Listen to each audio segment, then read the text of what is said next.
이발소 문 닫은 거 맞나요? 왜 닫았답니까? 어디로 갔을까? 전자대리점 주인과 식료품 가게 주인에게 물었던 것은 그들도 그 이발소 고객이라는 사실을 알고 있었기 때문이다. 그들은 고개를 가로저었다. 별로 궁금하지 않다는 투였다. 마을 일에 아무런 관심도 없던 내가 그런 질문을 불쑥 던지는 게 그들은 내려 더 궁금한 모양이었다. 어째 심상치 않다 했더니 방앗간 주인이 지나가며 중얼거렸다. 나는 여전히 표지등을 물끄러미 바라보고 있었다. 무슨 일이 있었습니까? 내가 물었다. 알 수가 있나? 원체 말이 없는 사람이라서. 얼마 전부터 허구한 날 창밖만 하염없이 바라보았지. 일이 손에 잡히지 않는 모양이었어. 넋이 좀 나간 것 같기도 하고. 하지만 내가 그 속을 알 수가 있나?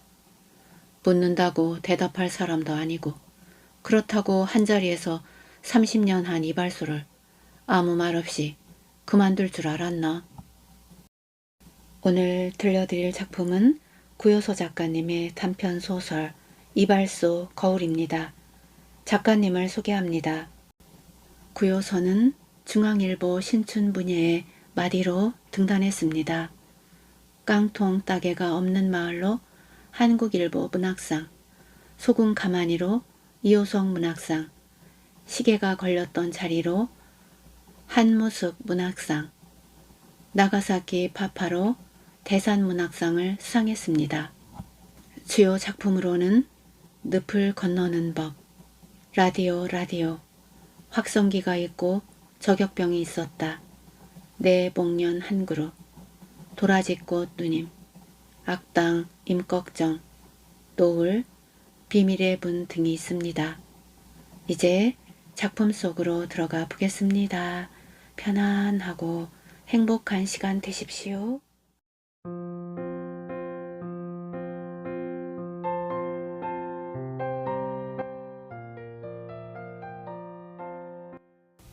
이발소가 없어졌다. 잠시 문을 닫은 건지도 몰랐다. 출입문이 잠겨 있을 뿐 며칠 전 모습 그대로였으니까. 그런데도 나는 어째서 없어진 거라고 생각했던 걸까? 사정이 있어 주인이 얼마 동안 쉬는 거라고 생각하지 못했던 걸까? 자물쇠가 잠겨진 문을 처음 보았기 때문인지도 몰랐다. 계단을 천천히 걸어 올라가 잠긴 이발소 출입문 앞에 섰을 때 검은 어둠이 유리문 안을 가득 채우고 있었다. 깊이도 넓이도 느껴지지 않는 죽음 후의 끝이라는 느낌만 들게 하는 막장 같은 어둠이었다. 그래서였을 것이다. 나는 이발소가 없어진 거라고 생각했다. 이발소가 문을 닫은 적이 있었던가? 그럴 수도 있었겠지만 적어도 내 기억엔 없었다. 한 번도 헛걸음을 한 적이 없었다.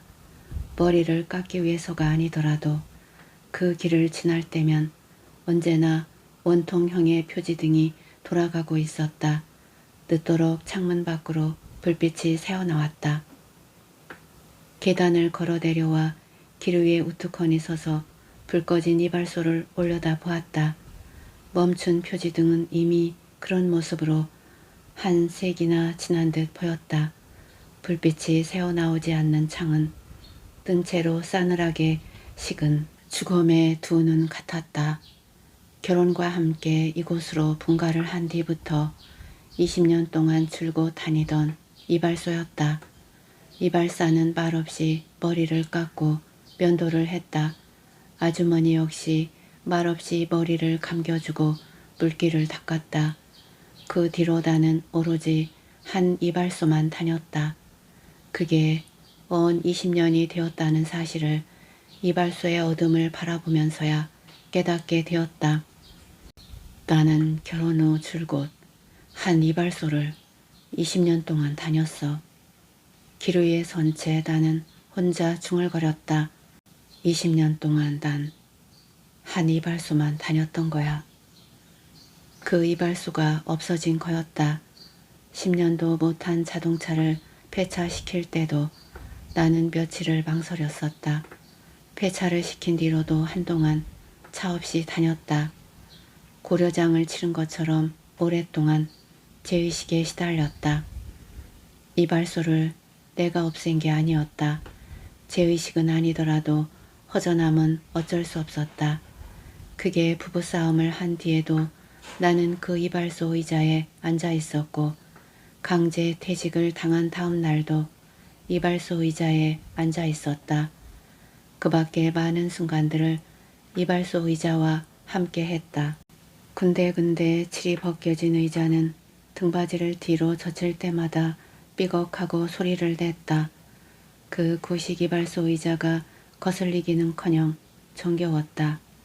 만취에 의식이 없는 나를 회사 동료가 집까지 발에대준 다음 날엔 기어코 이발소 의자에 가 앉아야 간신히 참담한 기분에서 벗어날 수 있었다. 그곳은 내 고향 이발소와 크게 다르지 않았다. 공간의 크기며 천장에 매달린 형광등에 밝기며 냄새 따위가 그랬다. 두 겹의 가죽띠가 이발소 벽 한쪽에 매달려 있었다. 면도칼을 거친 가죽띠에 간 뒤 약간은 부드러운 다른 가죽띠에 문질렀다. 면도칼을 가죽띠에 문지르는 이발사의 율동적인 손놀림이 향수와 신뢰와 평온을 가져다 주었다. 가죽띠에는 셀 수 있을 만큼의 상처가 나 있었다. 20군데 정도. 내가 이발소에 처음 들렀을 때도 그곳엔 그 가죽띠가 걸려 있었다. 이발사는 1년에 한 차례 정도 가죽띠에 상처를 낸 셈이었다. 1년에 한 번 이발사의 마음이 흔들렸거나 심란했다고 볼 수 있을까. 그리스와 머리카락이 엉겨붙은 바리캉, 손때 벗게 앉은 붓솔, 손잡이는 낡았어도 펼치면 시퍼런 날이 튀어나오는 면도칼은 고향 이발소에도 있던 것들이었다. 중간에 바리깡이 전기식으로 바뀐 것을 빼면 변한 게 없었다. 고향 이발소엔 커다란 바리캉이 있었다. 손잡이가 길어서 두 손으로 머리를 깎았다. 한쪽 손잡이를 왼손으로 쥐고 다른 쪽 손잡이를 오른손으로 돌려 깎았다. 애촉이 수준이었다. 기계는 헐거웠고 날은 무뎠다. 깎이는 머리보다 뜯기는 머리가 더 많았다. 머리 깎는 것이 고역이었다. 이발사가 어찌나 무서웠던지 기익소리도 못했다. 고향 이발사는 아버지의 친구였고 술고래였다. 항상 술에 취해 머리를 깎았다. 빡빡 깎는 머리라 특별한 기술이 필요 없었다. 1년에 한 번 여름 보리바심이 끝나면 아버지는 이발사 친구 집 앞마당에 겉벌이 한 가마니를 툭 던져주는 것으로 이발요금을 치렀다. 이발사는 그걸 팔아 술을 먹었다. 머리를 다 깎고 나면 언제나 눈가가 짓물렀다. 창피하고 화가 나고 머리통이 화끈거려서 거울 따위는 보지 않고 도망쳤다. 고향 이발소의 가죽띠에는 수를 헤아릴 수 없을 만큼 많은 상처가 나 있었다. 그때 이발소 의자는 형틀이었다. 키가 작아 엉덩이 밑에 깔았던 것은 곡식을 대는 사각나무 대박이었다. 놀랍게도 그 나무 대박은 이곳 2층 이발소에도 있었다. 그러나 나는 더 이상 그 나무 대박 위에 앉지 않아도 되었다. 바리깡도 잘 들었고 의자도 편안했다. 귓가를 간지리는 가위질 소리를 듣다 보면 어느새 잠에 빠져있곤 했다. 눈을 뜨면 아주머니가 스펀지로 목덜미에 머리카락을 쓸었다. 의자 등받이를 젖히고 뜨거운 물수건으로 얼굴을 가렸다. 면도날이 이마와 코끝과 턱과 목줄기를 따라 내려갔고 나는 잠시 무념 상태에 도달할 수 있었다. 사거리 전자 대리점 주인도 골목 안 식료품 가게 주인도 이발사의 행방을 알지 못했다. 나는 평소 사람 아는 척을 잘 안 하던 우인이어서 일부러 이곳저곳을 찾아다니며 이발소와 이발소의 안부를 묻지는 않았다. 어쩌다 시장통에서 그의 사정을 알만한 사람을 만나면 지나가는 말로 물었을 뿐이었다. 이발소 문 닫은 거 맞나요? 왜 닫았답니까? 어디로 갔을까? 전자대리점 주인과 식료품 가게 주인에게 물었던 것은 그들도 그 이발소 고객이라는 사실을 알고 있었기 때문이다. 그들은 고개를 가로저었다. 별로 궁금하지 않다는 투였다. 마을 일에 일부러 관심도 없던 내가 그런 질문을 불쑥 던지는 게 그들은 애려 더 궁금한 모양이었다. 이발소 앞을 지날 때마다 고개를 쳐들고 멈춘 표지등을 한참 동안 바라보았다. 언젠가부터 표지등도 그런 나를 물끄러미 내려다보는 것 같았다. 사람들은 여전히 바쁜 걸음으로 이발소 간판 밑을 지났다. 갈수록 손님을 인근 미용실에 빼앗겼기 때문일까? 그럴지도 몰랐다. 그렇더라도 문은 닫지 말라고 이발사에게 말할 수는 없는 노릇이었다. 나만큼은 어떤 일이 있어도 이발소에서 깎고 싶었지만 그것만으로는 이발소의 폐업을 막을 수는 없는 거였다. 이발할 곳이 없어져서 허전했던 게 아니었다. 큰 길을 건너면 아직도 2층 이발소와 흡사한 이발소가 있고 7,000원이면 머리를 깎을 수 있는 미용실이 도처에 있었다. 머리란 아무 데서나 깎아도 되었다. 그러나 20년을 드나든 이발소는 어디에도 없었다.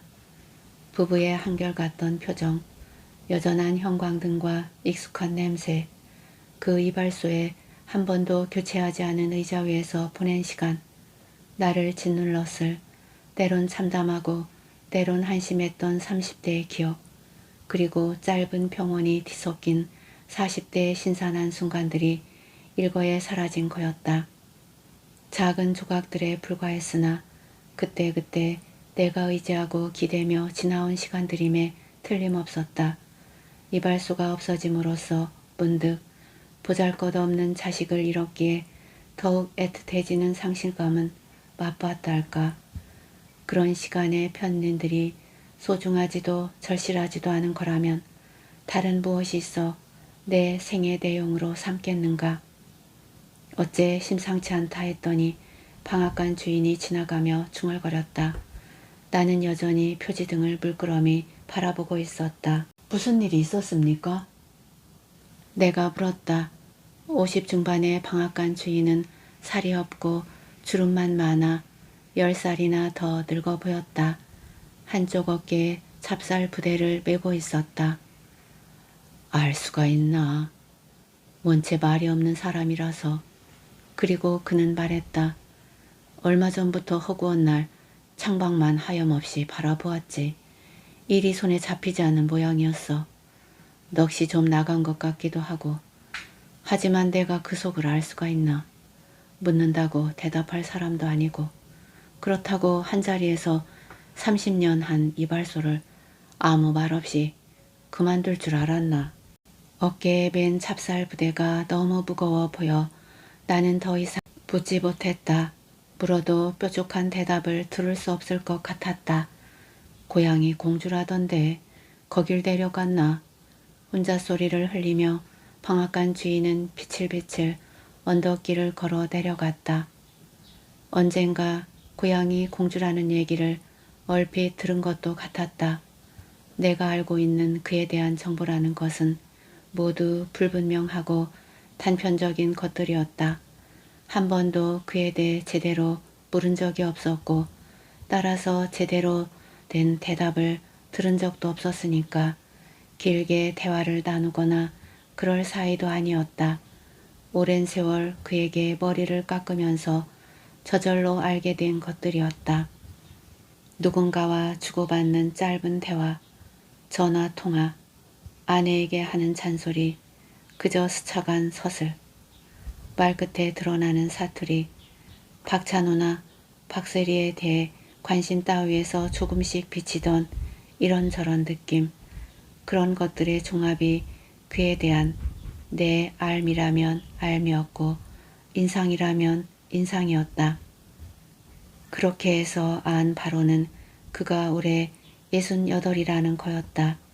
전쟁 직후 대전에서 통신병으로 군 복무를 하다 전신주에서 떨어져 허리를 크게 다쳤고 워낙 오랫동안 통합병원 신세를 지다 보니 자기 팔에 자기가 주사를 놓게 되었다.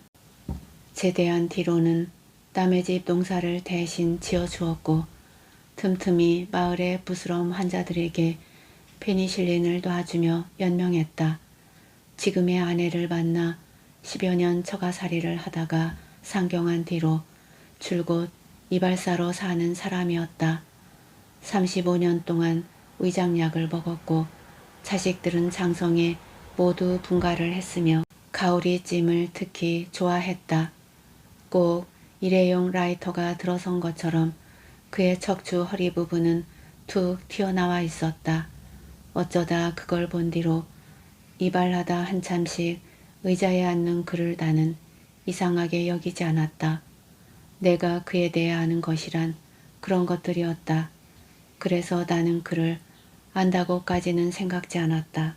내가 이발소에 들어서면 그는 말없이 의자 위에 방석을 한 차례 툭툭 털어 앉으라는 신용을 할 뿐이었다. 수건을 내 목에 감고 때 전 나일론 볼을 상체에 애둘렀다. 나는 거울에 비치는 내 모습이 싫어 눈을 감았다.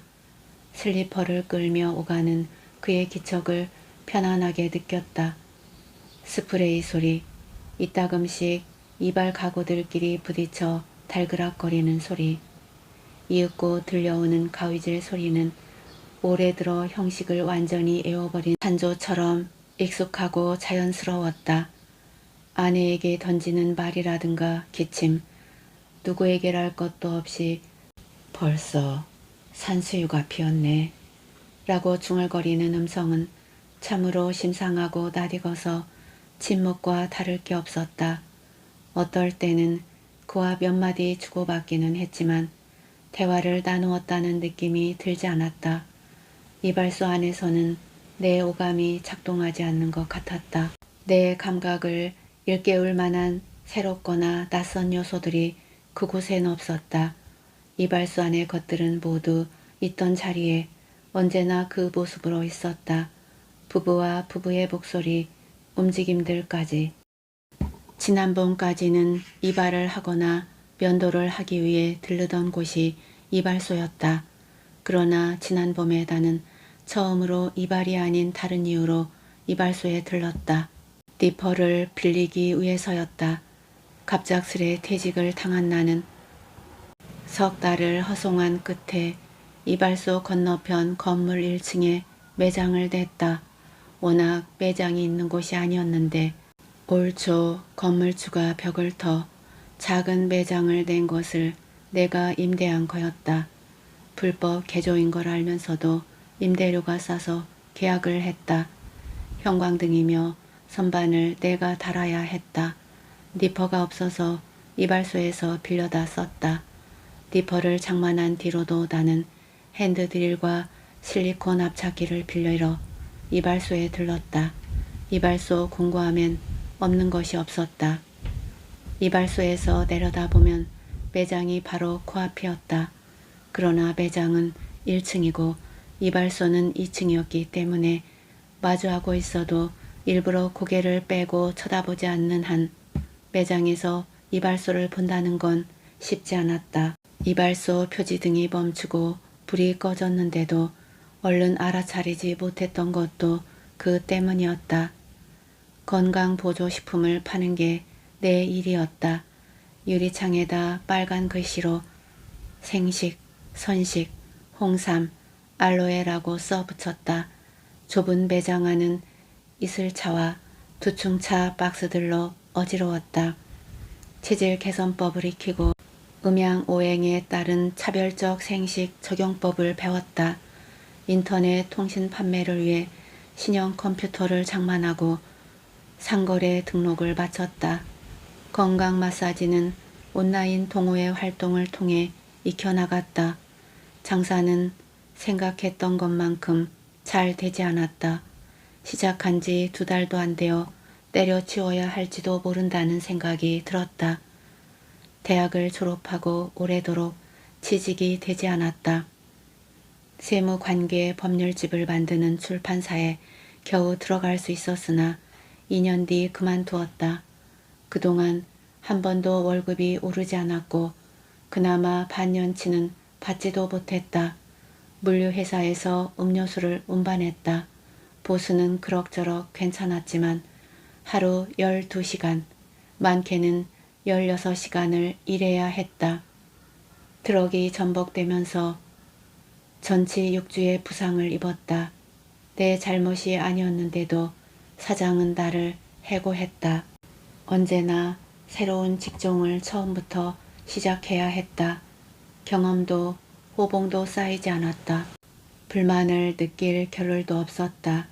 기적 같은 일이지만 그 와중에 결혼을 하고 아이도 2 낳았다. 아이들이 크는 걸 보면서 삶이란 살다 보면 사라지는 거라는 걸 알게 되었다. 만족스럽지도 불안하지도 않았다.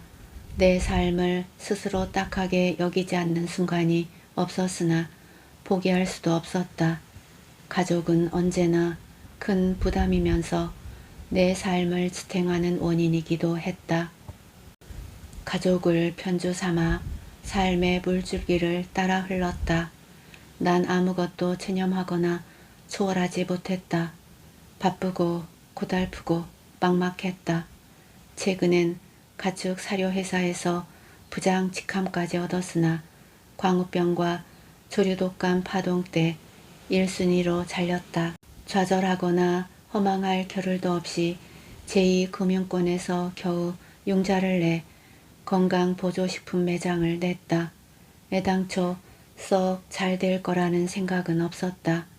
무슨 일이든 해야만 했다. 이왕 할 거라면 열심히 해보자는 다짐이 내 유일한 자산이었다. 2달이 지나자 그 자산마저 위태로워졌다.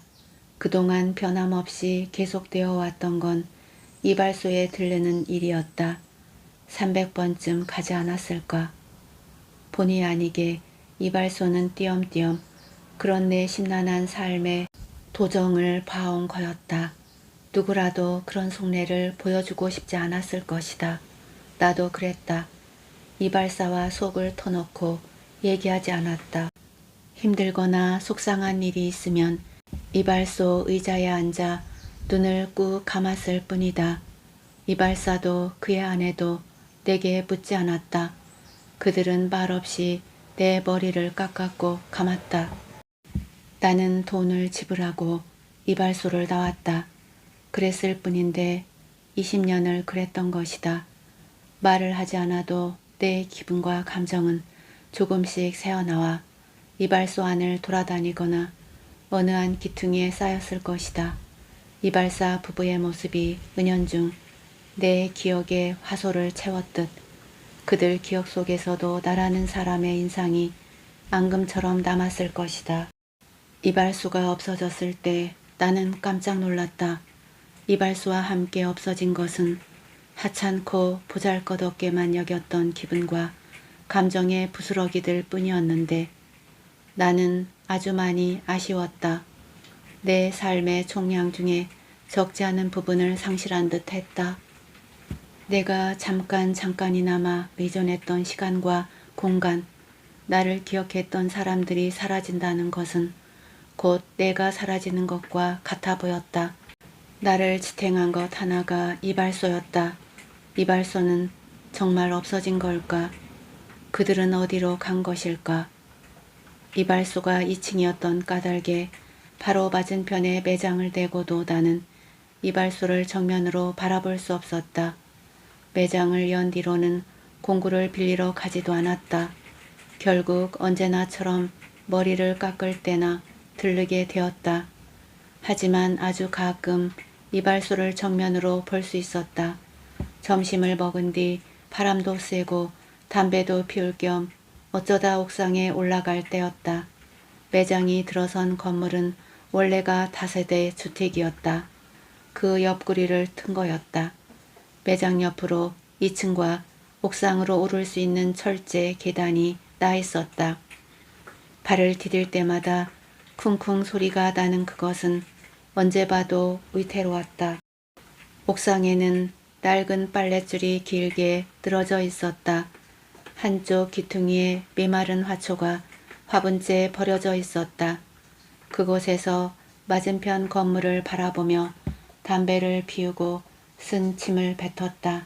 한숨을 쉬거나 공연히 기침을 했다. 옥상에 오르면 빙빙 돌아가는 이발소 표지등이 코앞에 보였다. 미성 이발이라고 쓰인 창문은 언제나 닫혀 있었다. 닫힌 유리창 문 안으로 두 부부의 모습이 보였다. 한낮이어서 실내는 언제나 어둡게 느껴졌다. 이발사는 의자 주변을 어슬렁거리거나 거울 앞에서 제 머리를 빗곤 했다. 그의 머리는 숱이 적었다. 아주머니는 젖은 수건을 펴서 우산살 모양의 건조대에 널거나 자신의 손금을 하염없이 들여다보았다. 물론 이발 손님이 있을 때는 열심히 머리를 깎았고 면도를 했고 샴푸를 해 주었다. 그들의 움직임은 내가 이발을 하고 있을 때와 조금도 다름이 없었다. 다만 그들의 슬리퍼 끄는 소리와 기침 소리, 혼잣말인 듯 중얼거리는 소리, 전기 바리캉 소리와 가위질 소리가 들리지 않을 뿐이었다. 아주머니가 두 팔로 수건을 힘있게 펴는 모습이 보일 뿐 그럴 때마다 탁탁 경쾌하게 울려 퍼지던 소리는 들리지 않았다. 음이 소거된 화면을 보는 것 같았다. 그래서일까 그들의 동작이 다소 평면적으로 보였다. 좌우로 움직이는 모습은 비교적 제대로 보였으나 내가 바라보는 시선과 연장선에 놓인 전우의 움직임은 잘 느껴지지 않았다. 소리와 전후 거리의 증발이 입체감을 떨어뜨렸다. 종이 위에서 그림이 움직이고 있는 것 같았다. 늘 보아오던 광경이었으나 이발소 안에서 느끼던 것과는 판이하게 달랐다. 낯설었다. 그래서 꽤나 오랜 시간 그들을 물끄러미 바라보게 되었다. 담배를 피우고 헛기침을 하고 침을 뱉고 한숨을 쉰 뒤에도 나는 옥상에 우두커니 서 있었다. 심지어 나는 나에게 물었다. 저들은 저기서 무얼 하는 걸까? 그들이 하고 있었던 것은 30년을 한결같이 해온 이발이었다. 그걸 모를 내가 아니었다. 그러나 나는 멍청하게 자꾸 물었다. 도대체 저들은 저기서 뭘 하고 있는 걸까? 30년 동안을. 볼수록 한없이 낯설게만 느껴지는 그들의 모습. 그리고 내게 던지는 엉뚱한 질문이 나를 옥상에 오르게 했다. 그들이 얼마나 또 낯설게 여겨질까? 과연 내 입에서 또 그런 질문이 튀어나올까? 이미 식후의 담배 때문에 옥상에 오르는 것이 아니었다. 그들은 때로 커다란 유리 수조 안을 무심하게 떠도는 물고기 같았다. 누구에 의해 언제부터 왜 옮겨와 살게 된 수조인지도 모른 채 그저 헤엄만 치는 원산지도 모를 커다란 관상어. 알 수도 없고 알려고도 하지 않으며 그곳에서 산 세월 따위도 가늠 못하는 통점 없는 이어류.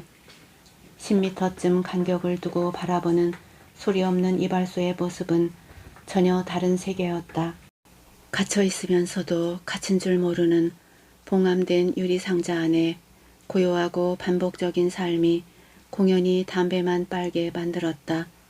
이발사를 옥상에 데려와 무성 영화 같은 자신의 이발소 풍경을 건너다 보게 하면 어떨까?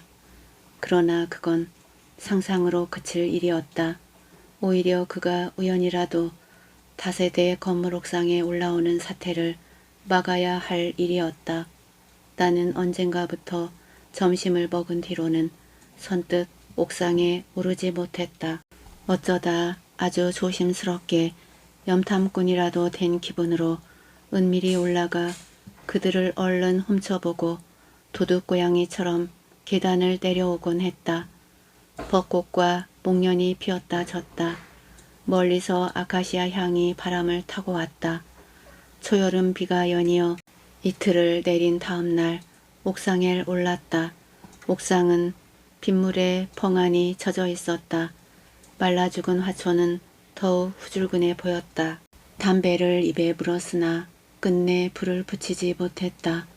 이발소 표주등이 멈춰 있었다. 창문 안이 어두웠다. 왠지 다시는 그들의 모습을 볼 수 없을 것 같은 예감이 들었다. 예감의 근거는 없었다. 매장 앞을 지나는 방앗간 주인에게 한 번 더 물었다. 이발사 소식을 들은 게 있느냐고. 그는 고개를 가로저으며 이발소를 한 차례 쳐다보았을 뿐 말이 없었다. 더 이상 그에게 물을 수 없었다.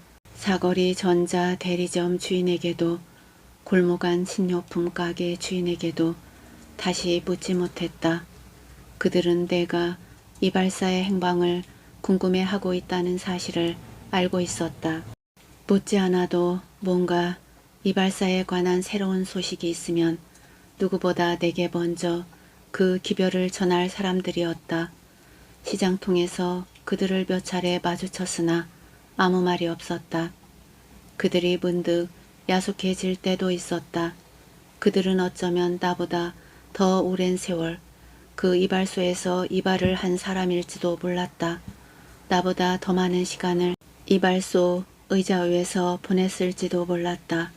그런데도 그들은 아무것도 잃은 것이 없다는 투였다.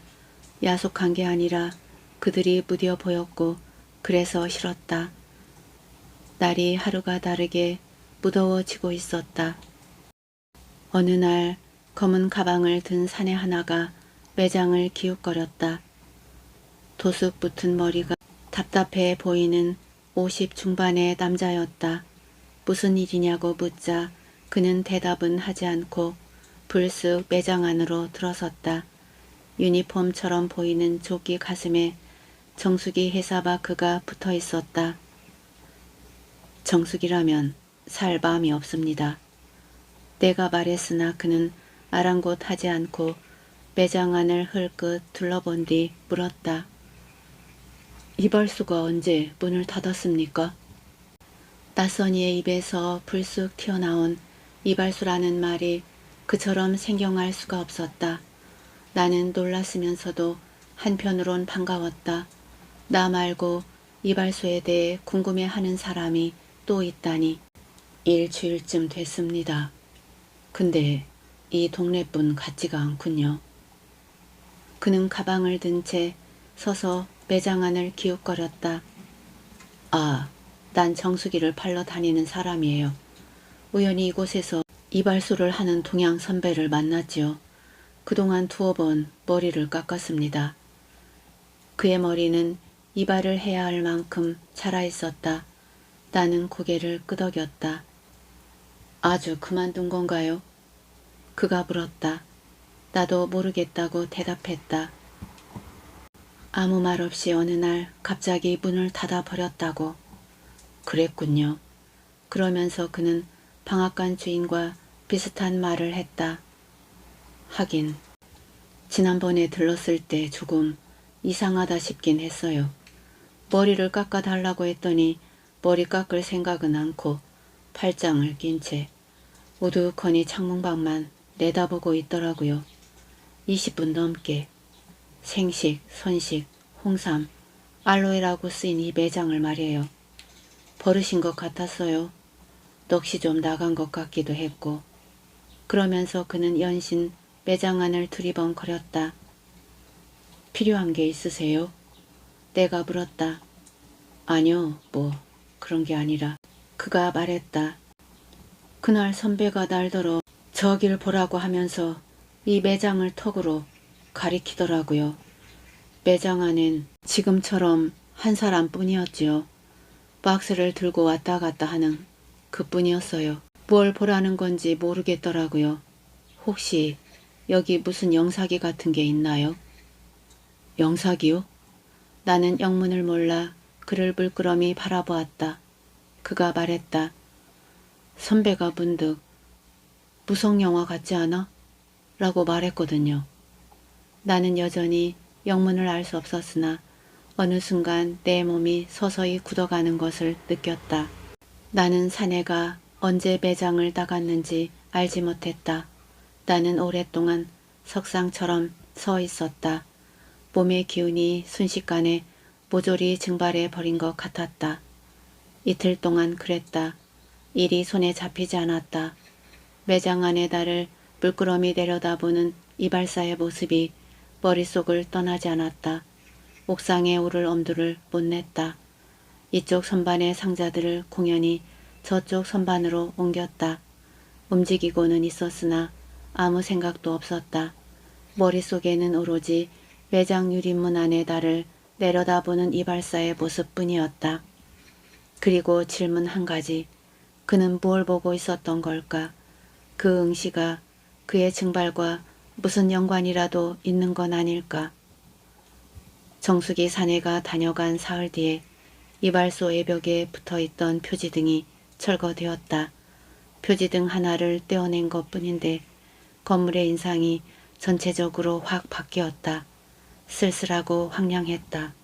유리창도 떼냈다.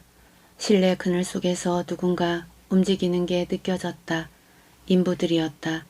그들은 계단 아래로 의자와 거울과 수납장들을 끌어내렸다. 그것들은 좁은 인도 한쪽에 차곡차곡 쌓였다. 강렬한 한낮의 땡볕 때문에 낡은 가구들은 더 초라해 보였다.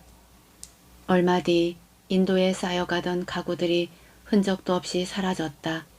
누가 치웠는지 알 수 없었지만 어쨌거나 그것들은 버려질 것들이었다.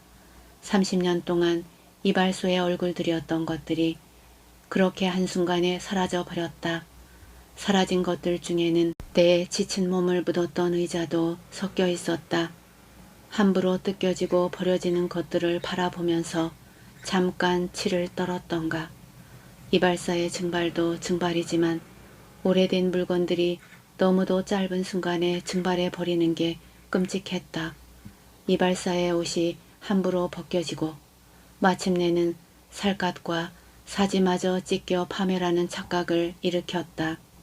삶의 흔적들이 저토록 쉽게 무너지고 소고되다니 나는 쓰레기가 쌓이고 사라지는 것을 매장 유리문 밖으로 우두커니 내다보았다.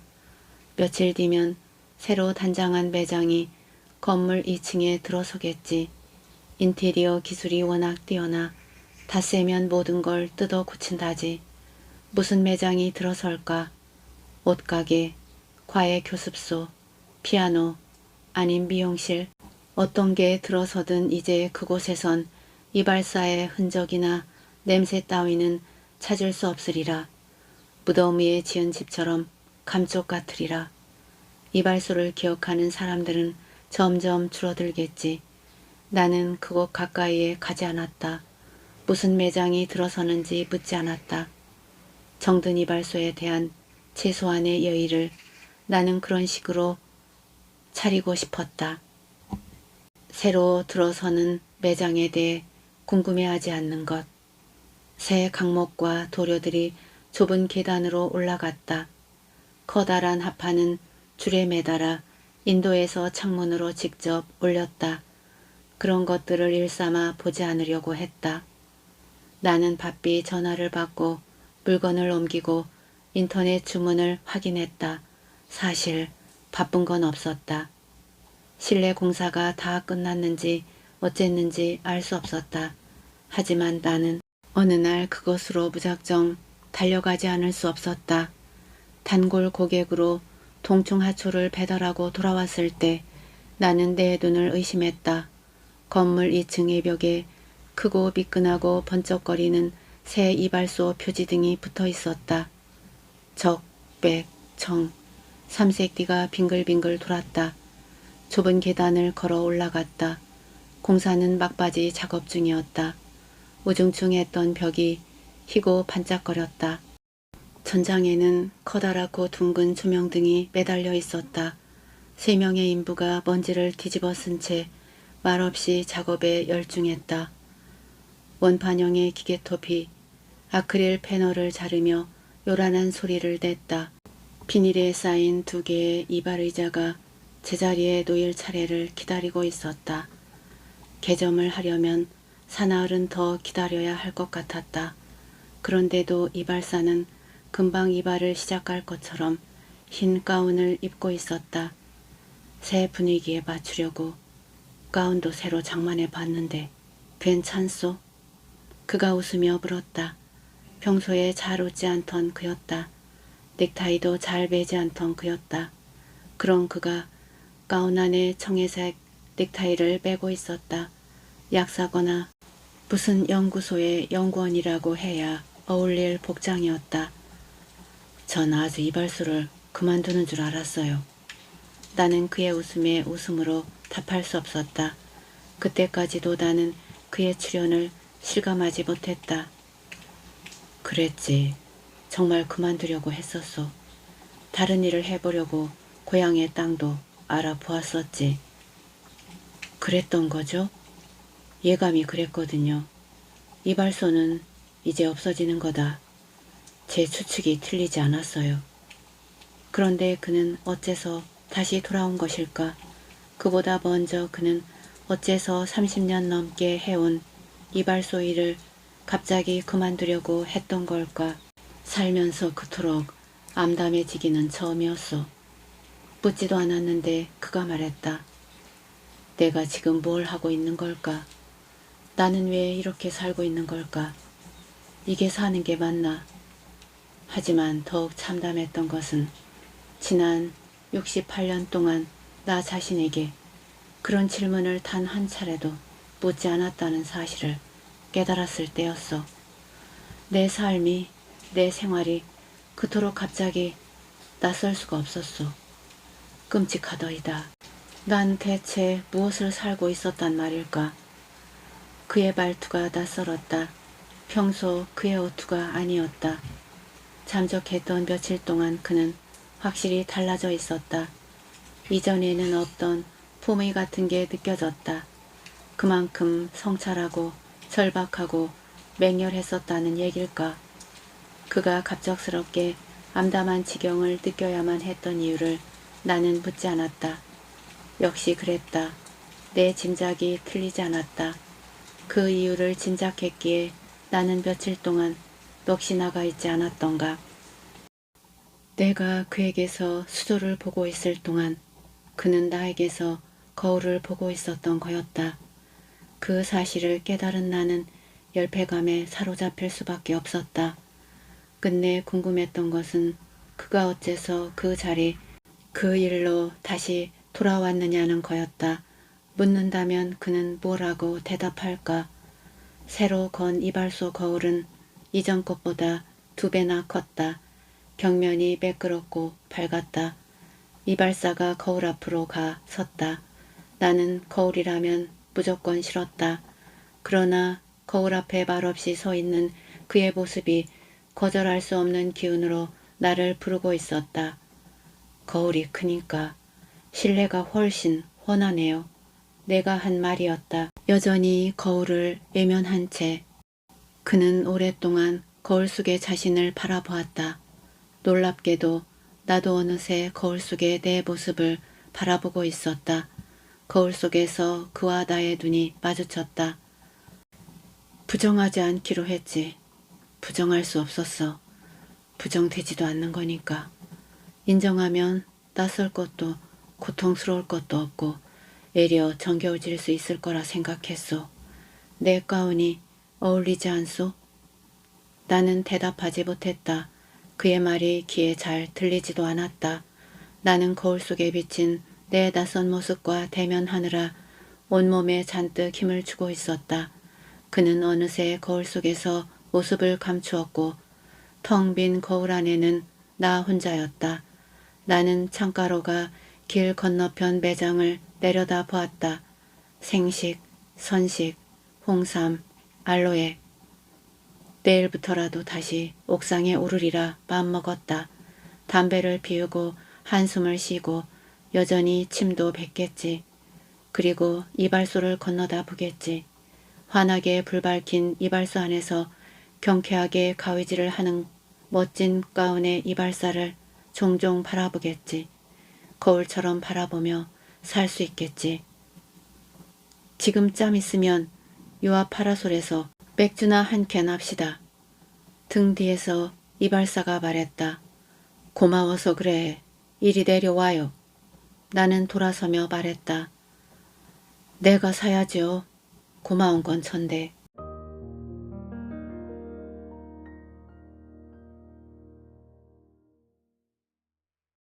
작품 잘 감상하셨는지요?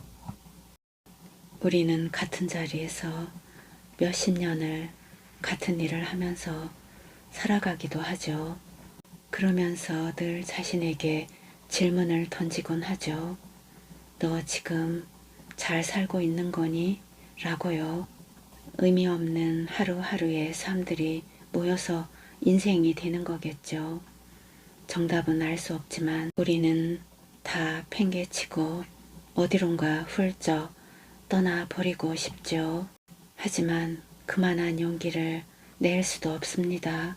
어느 날 갑자기 이루어진 이발사의 일탈을 꿈꾸는 저에게 대리만족을 시켜줍니다. 하지만 그는 제자리로 돌아왔군요. 그는 달라져 있었죠. 간판도, 거울도, 옷도, 표정도요. 끝까지 함께 해주셔서 고맙습니다. 다음 작품으로 또 만나요.